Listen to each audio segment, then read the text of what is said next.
lang at magbubukas na ang Heatwave Summer Bazaar, mga kapuso. At isa nga sa mga pinakaabangan ng lahat, yung Kapuso Celebrity Auction.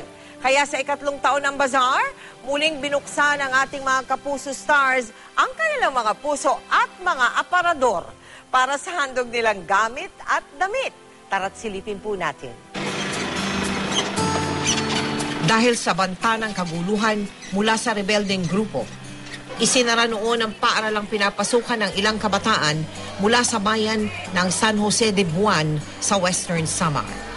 Kaya ang ilang bata, kahit lampas 10 taong gulang na, grade 1 pa lang. Sila rin ang inspirasyon ng ating Kapuso stars na muling naghandog para sa nalalapit na Heatwave Summer Bazaar. Kabilang na si Carla Abellana. Education is really very important to me and I know how valuable it is. Alam ko na hindi lahat nagkakaroon ng opportunity to actually study.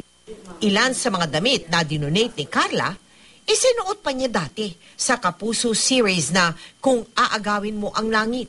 Ang dami ko ng times na gamit tong damit na to sa madaming occasion. Ito, this is very special to me. Bakit ngayon ko lang siya idodonate? Dapat matagal na. Ito yung sinuot ko when I was launched as an endorser. Nakibahagi rin ang Star Talk host na si Butch Francisco.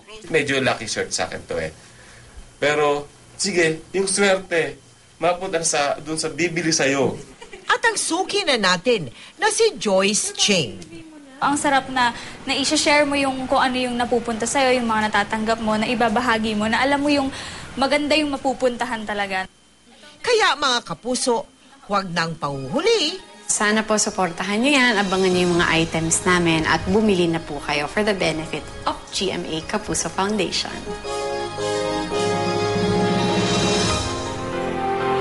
75,000 bata ang ating mahahandugan ngayong taon sa darating na unang hakbang sa kinabukasan. Sa proyektong pong yan, mapupunta ang pondong malilikom sa Heatwave Summer Bazaar. Kasama na po riyan ang Celebrity Auction.